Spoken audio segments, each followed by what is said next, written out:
하겠습니다.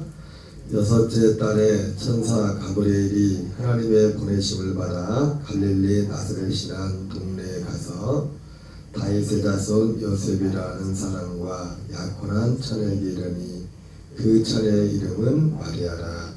그에게 들어가 이르되 은혜를 받은 자여 평안할지어다. 주께서 너와 함께 하시도다 하니 그 처녀가 그 말을 듣고 놀라 인사가 어찌함인고 생각하매 천사가 이르되 마리아여 무서워하지 말라. 내가 하나님께 은혜를 입었느니라. 보라 내가 잉태하여 아들을 낳으리니 그 이름을 예수라 하나. 그가 큰 자가 되고 일컬어질 것이요 주 하나님께서 그 조상 다윗의 왕위를 그에게 주시리니 영원히 야곱의 집을 왕으로 다스리실 것이며 그 나라가 무궁하리라. 마리아가 천사에게 말하되 나는 남자를 알지 못하니 어찌 이 일이 있으리이까. 천사가 대답하이르되 성령이 내게 마시고 지극히 높으시되 능력이 너를 덮으시리니 이러므로 나실 바 거룩하니는 하나님의 아들이라 일컬어지리라. 보라 내 친족 엘리사벳도 늙어서 아들을 배었느니라. 본래 임신하지 못한다고 알려지니가 이미 6달이 되었나니 대저 하나님의 모든 말씀은 능하지 못하심이 없느니라. 마리아가 이르되 주의 여정이오니 말씀대로 내게 이루어지이다 하매 천사가 떠나가니라. 아멘. 네, 오늘 본문 말씀은 가브리엘 천사가 6개월 전에 이제 그 성전에서 분향하던 제사장 사가랴를 찾아가서 그 세례 요한의 이제 탄생에 대해서 예고되었던 그런 그 내용을 우리가 한번 살펴봤습니다. 그리고 그 6달 후에 천사 가브리엘이 하나님의 보내심을 받아 갈릴리 나사렛 동네에 사는 이제 마리아를 찾아가서 이번에는 예수 그리스도의 구주의 이 땅에 나심에 대한 그 수태 마리아의 성령으로 예수께서 나심에 대한 그 메시지를 전달하는 것을 보게 됩니다. 동일하게 가브리엘 이번에도 가브리엘을 통해서 하나님이 이 소식을 전하게 됩니다. 사실 우리가 이제 이런 모든 복음의 결론들을 알고 볼 때는 이런 모든 것들 하나하나가 하나님께서 오직 한 가지의 목적을 이루기 위한 하나님의 일하심이라는 것을 우리는 알게 됩니다. 이거 하나하나를 보면서도 이 모든 어제도 말씀을 드렸지만 모든 것들이 다 하나하나 연결이 되어서 하나님께서 하시고자 하는 참 이것이 우리에게 있어서는 얼마나 큰 축복인지 모릅니다. 한 성령, 한 하나님이라고 말씀 우리가 보통 말하는데 오늘 그 한 하나님, 한 성령께서 이 천사, 가브리엘 천사, 한 천사를 보냈죠. 세례 요한의 탄생, 또 예수님의 탄생, 이것을 알렸는데 오늘 이 말씀을 통해서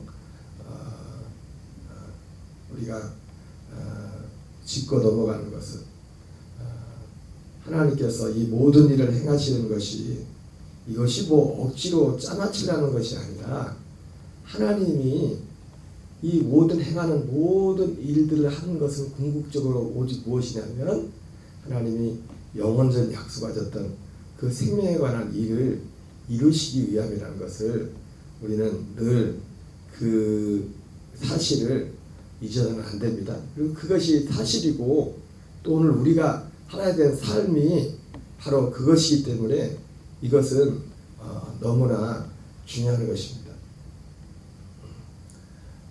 하나의 일을 위한 것이 오직 한 가지, 그 한 생명 안에서 하나님은 하나를 누구든지 어떤 하나의 목적을 그 고넬료가 그 베드로를 초청을 해가지고, 물론 자기가 초청하고 싶어서 베드로가 이제 고넬료가 베드로를 초청한 게 아니죠.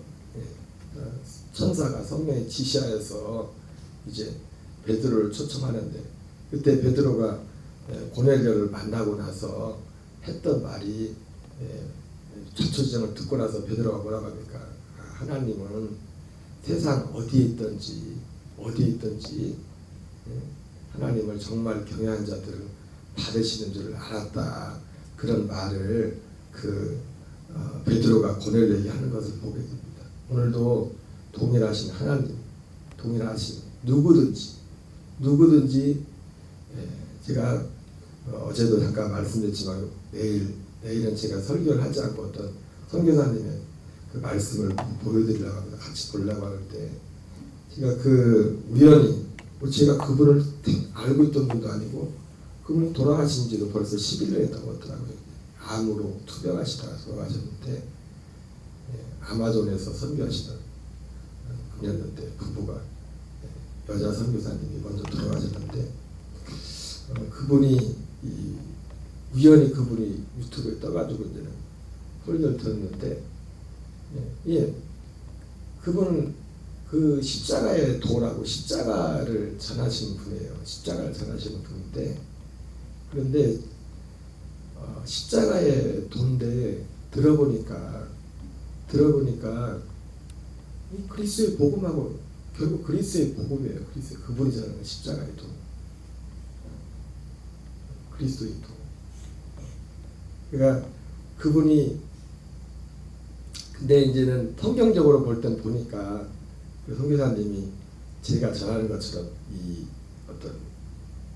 이런 부분들에 대해서 그분들에 대해서 말씀하지 않는데, 그분은 이미 그리스도 안에 들어오신 분이고 그리스도 안에서 사신 분이고 그리스도와 연합된 분이니까. 근데 제가 그분이 그런 용어를 쓰지 않지만 그래서 제가 제목을, 그분이 무슨 제목으로 설계한지도 몰라요. 그거 제가 영상을 제가 이제 좀 길어가지고 조금 이제 편집을 해가지고 좀 줄였는데, 어떤 부분 뺄 부분은 빼고 이게 줄여서 이제는 이게 제가 준비를 해놓긴 했는데, 제가 그분의 말씀을 들으면서 그분이 이 십자가의 도라는 이 복음, 그러니까 십자가의 도가 단지 예수님이 날 위해서 죽으셨어 이게 아니라, 그 복음이 아니라, 그게 너무 우리를 위해 죽으신 예수님의 그 부분 너무 중요하지만, 그 십자가의 도의 핵심이 뭐냐면 그리스도와 함께 죽고, 이거는 그분이 처음에 설교를 시작하시면서 처음에 하시는 말씀이 뭐냐면, 그분이 23살에 예수님을 믿었는데, 예수님 믿고 나서 그분이 하나님 앞에 제일 먼저 갈망하고 기도했던 게 그거예요. 하나님, 나는 새로운 피조물이 되고 싶습니다. 나는 새로운 피조물이 되고 싶습니다. 많이 들어본 말이죠. 새로운 피조물, 그죠? 제가 그걸 들으면서 사실은 그 새로운 피조물이라는 것이 복음이잖아요. 새로운 피조물에 관한 약속이. 이분이 뭐 성경을 떠들어봐서 하나님이 이걸 약속했어요, 이걸 믿으라, 그게 아니라 그 안에서 그 스스로 나는 새로운 피조물 되고 싶습니다. 그래서 이분이 새로운 피조물이 되고 싶어서 엄청난 노력을 했더라고요. 아마 그 선교사님이 처음 신앙생활했던 우리가 신앙생활을 어디서 시작하는 데가 참 이게 중요해요. 그게 처음 믿었을 때 그게 웬만하면 이게 참 이걸 빼기가 쉽지가 않아요. 그게 맞는 거면 좋은데 처음부터 틀린 걸 갖고 시작하면 이거 빼버리는 게 쉽지가 않아요. 근데 틀린 건 아닌데, 어쨌든 이 선교사님이 처음 시작했던 교회의 담임 목사님이 어쨌든 들어보니까, 제가 그분도 그렇고 그 담임 목사님도 들어보니까 우리 같은 사람은 뭐 흉내도 못할 정도로 정말 하나님을 섬겼던 분들. 담임 목사님 같은 경우는 1년 중에 200일은 원래 그게 뭐 금식을 했더라고. 200일을 금식한 건지 어떤 굉장히 초인적인 신앙생활을 했어요. 이분 같은 경우도 그 하나님 앞에 한 가지 소원, 때로는 피조물이 되고 싶습니다. 이렇게 타도처럼 이렇게 살고 싶지 않습니다. 그렇게 그 갈망하는 그 갈망에서 결국은 이 신앙생활하다가 그래서 철야하고 금식하냐 철야하고 철야 금식을 밥 먹듯이 하면서 많은 어떤 영적인 경험과 신앙적인 경험들을 굉장히 많이 하셨더라고요. 근데 요는 뭐냐? 문제는 뭐냐? 그거 갖고 안 되더라 이거요. 그거 갖고 안 되더라 이거. 그러다가 이 십자가의 도를 받아. 십자가의 도. 예수님의 십자가의 도. 우리가 십자가가 도가 뭔지 알지 않습니까? 예수님의 십자가의 도가 단지 예수님의 우리 죄에 대해 죽으신 단지 그것뿐만 아니라 정말 십자가의 도는 그 십자가의 도의 진짜 진리, 예수님이 우리에서 죽으신 것을 베드로전서 말씀처럼 베드로전서 2장 23절 1장인가 23절 24절 말씀처럼 친히 나무에 달려 그 몸으로 우리 죄를 담당하셨으니 이는 우리로 죄에 대하여 죽고 의에 대하여 살게 하려 합니다. 예수님이 죄에 대해 죽고 의에 대하여 살게 하려 합니다. 예수님이 우리를 위해 죽으신 것은 우리가 죄에 대해 죽고 의에 대하여 살게 하기 위해서 주님이 죽으신 것인데, 우리는 이 말씀의 십자가의 도를 알지 못하면, 이 복음을 온지 알지 못하면 이게 이 의미가 뭔지도 몰라요.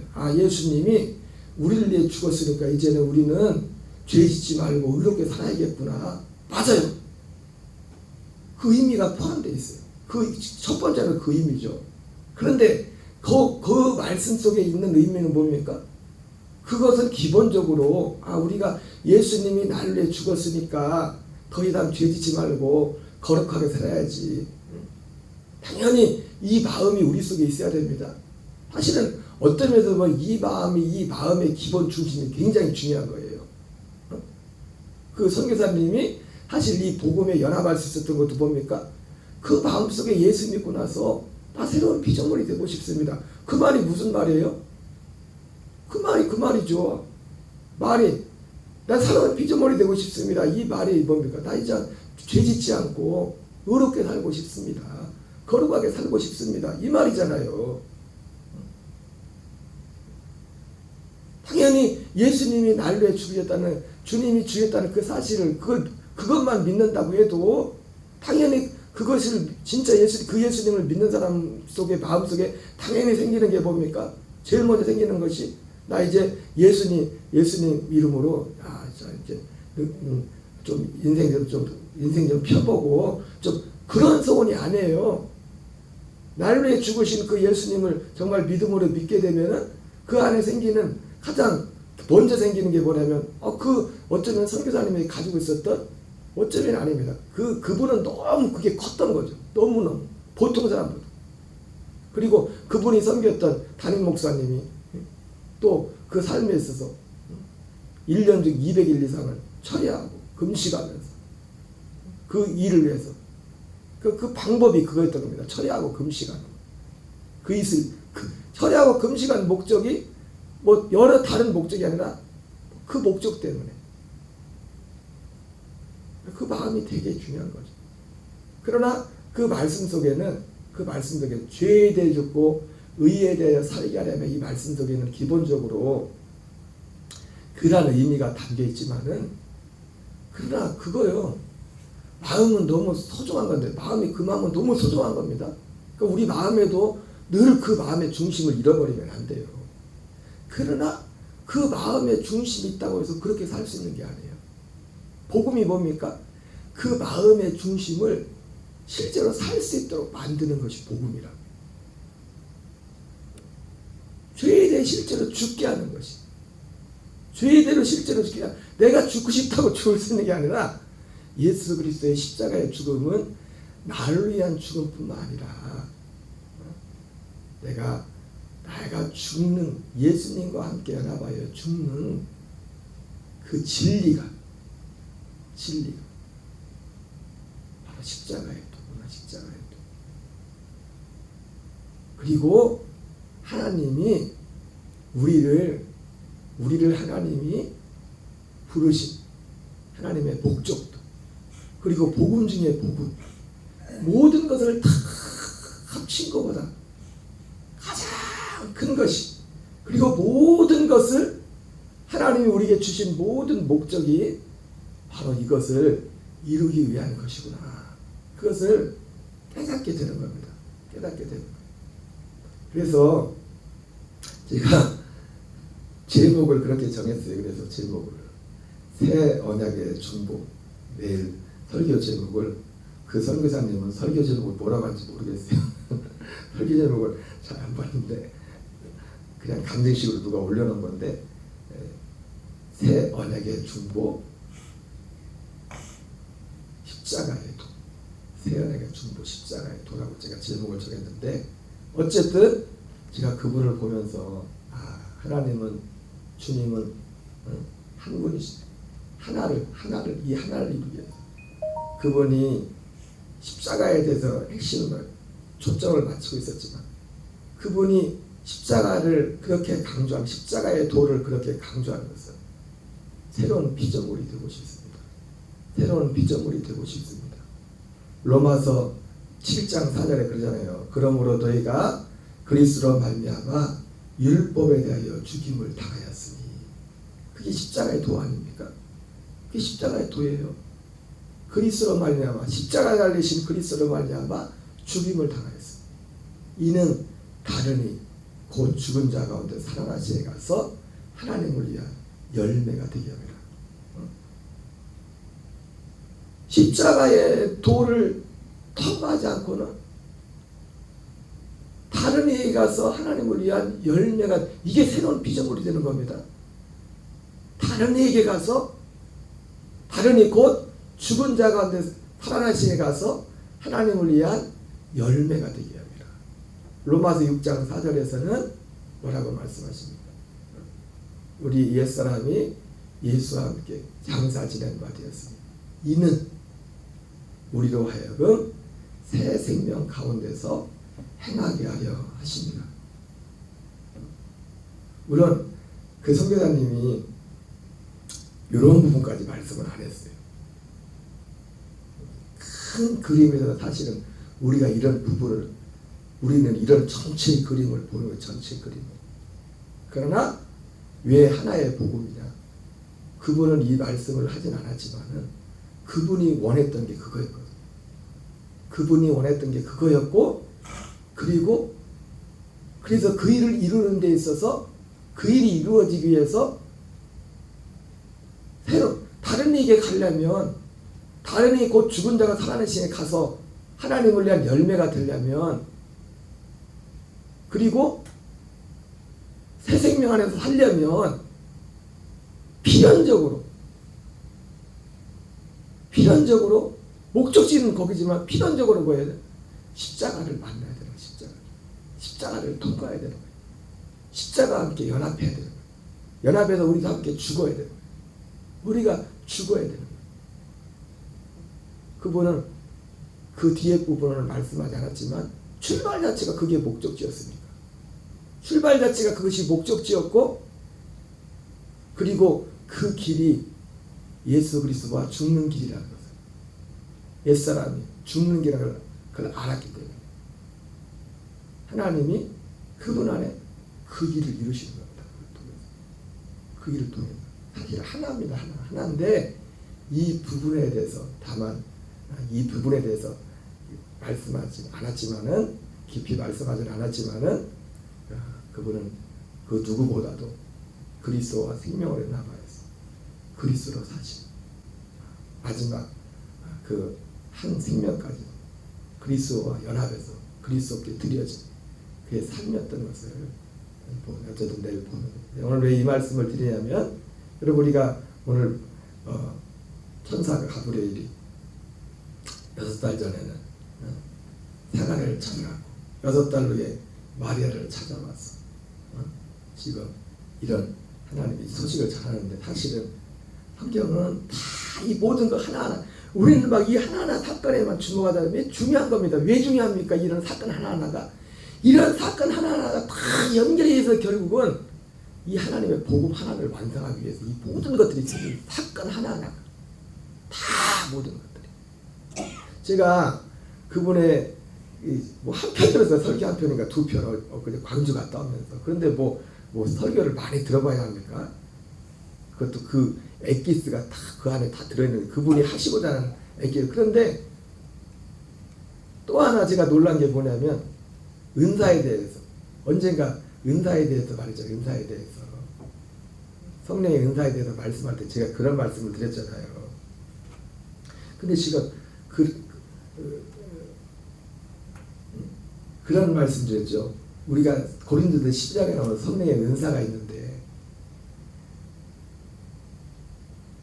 그런 말씀을 했습니다. 그 고린도서 12장에 나오는 성령의 은사를 다 받았어도 우리가 복음이 되어지지 않으면 그건 성령의 은사가 될 수가 없다. 그러나 우리가 고린도서 10장에 나오는 그 성령의 은사가 나타나지 않을지라도 우리가 그리스도의 복음 안에서 생명으로 성령의 열매가 우리 속에 나타나면 우리가 자연적으로 우리가 태생적으로 육신으로 받은 우리의 재주 있지 않습니까? 우리의 건강과 시간과 우리 이것이 진짜 성령의 은사로 드려질 수 있다. 그런데 제가 그분이 제가 하는 말하고 이렇게 똑같이 하는 건 아니지만 성령의 은사에 대해서 설교를 하시는데 똑같은 말씀을 하시더라고요. 똑같은 말씀을 하시더라고요. 하나님께서 오직 그래서 하나님께서 목적하신 것은 사도 요한이 말하는 것처럼 예수께서 이 책에 기록되지 아니한 다른 많은 표적도 행했지만 오직 이것을 기록하는 것은 예수께서 하나님의 아들 그리스도심을 믿어 영생을 생명을 얻게 하는 길. 그래서 결국 요는 어제 말씀도 그런 배경으로 말씀을 드렸지만 그런 의미에서 말씀을 했지만 오늘 가브리엘 천사가 방문했어요. 얼마나 대단한 일입니까? 그러나 여러분 천사가 우리를 방문해서 뭔 저걸 할지라도 그 모든 천사들조차도 결국 이루고자 하는 일은 뭐냐면 결국 목적지 그 어떤 일을 행할지라도 하고자 하는 일은 뭐냐면 예수께서 하나님의 아들 그리스도심을 믿어 생명을 얻게 하게 합니다. 그냥 그 생명을 얻게 하는 단편적으로 생명을 얻는 거야. 그것이 그 맥면 그대로 맞지만은 방금 말씀드린 것처럼 그분이 하나님 23살에 예수 믿고 나서 하나님 새로운 피조물이 되고 싶습니다. 새로운 피조물이 되고 싶습니다. 그렇게 말했던 그 갈망처럼 바로 그 새로운 피조물 되어 사는 이것. 여러분 이것보다 더 큰 것은 없습니다. 하나님이 우리를 부르신 것은 이것이고 세상에 어떤 것도 이것보다 더 큰 것은 없어요. 영어 할 때 스포하면 안 되는데 그 선교사님이 물론 제가 그 의미에 대해서는 여지를 이제 우리 교우들한테 남겨드릴 텐데 그런 말씀하시더라고요. 한국교회 좀 지나칠 수 있겠지만 그 말의 의미를 그분이 왜 그렇게 말하는지 제가 알아요. 그리고 그 단어 하나도 우리가 어떤 문장 하나 단어 하나를 볼 때도 그 사람이 무슨 의도를 하는 데가 파악을 해요. 저는 그 선교사님이 그 말씀할 때 그 단어 하나를 왜 그렇게 썼는지 그 말을 왜 이렇게 썼는지 저는 알아요. 그분이 그런 말씀하죠. 그 벌써 10몇 년 전에 설교했던 건데 한국교회는 교인들은 99%가 은혜에서 진리로 나가지 못합니다. 은혜에서 진리로 나가지 못합니다. 사실은 이 말이요 어떤 면에서는 굉장히 무서운 말이에요. 굉장히 그건 내일 제가 저녁 때 그 부분에서 말씀을 드리겠는데, 요거는 제가 오늘 왜 오늘 장하게 이런 말씀을 드리냐면 계속 하고자 하는 말씀이 그거예요. 하나님은 이 한 가지 복음을 위해서 이 모든 일을 하신다. 근데 우리는 이 복음의 온전한 복음의 본질을 성경을 통해서 알게 됐단 말이에요. 문제는 뭡니까? 우리 마음속에 그 선교사님만큼 23살에 예수 믿고 나서 그 마음속에 오직 하나의 소원은, 그래서 그 교회 담임 목사님처럼 360일 동안 200일은 철야하고 금식하면서 오직 주님 앞에 목적은 오직 하나, 뭐야? 새로운 피조물. 그런다고 새로운 피조물이 되는 게 아니에요. 그것은 사실은. 그런데 복음으로밖에 안 돼요. 복음으로만 우리가 새로운 피조물로 살 수가 있어요. 이것이 가장 큰 것입니다. 가장 큰 것입니다. 오늘 마리아가 천사를 만난 것보다 더 큰 게, 이건 비교가 안 돼. 사실은 구속사에 있어서 이 사건이 크지만 마리아 개인적으로 볼 때 마리아가 오늘 천사의 방문을 받고 예수 그리스도를 잉태한 것보다 더 큰 게 사실은 뭐냐면, 창세전 그리스도 안에 감춰진 비밀인 그리스도를 우리 안에 모셔서 그 그리스도로 사는 것은 사실 더 큰 겁니다. 오늘 마리아가 예수님 몸을 통해서 그렇게 된 것도 결국은 이 일을 이루기 위한 하나의 과정이었거든요. 오늘 하루도 우리가 이 복음의 진리 안에서 승리하는 진정한 감격과 감사가 저와 여러분 되시기 바랍니다. 주기도문으로 마치겠습니다. 하늘에 계신 우리 아버지여, 이름이 거룩히 여김을 받으시오며 나라의 임하옵시며 뜻이 하늘에서 이루어진 같이 땅에서 이루어지이다. 오늘날 우리에게 일용할 양식을 주옵시고 우리가 우리에게 죄진 자를 사하여 주고 같이 사하여 주옵시고 우리를 시험에 들게 하지 마옵시며 다만 악에서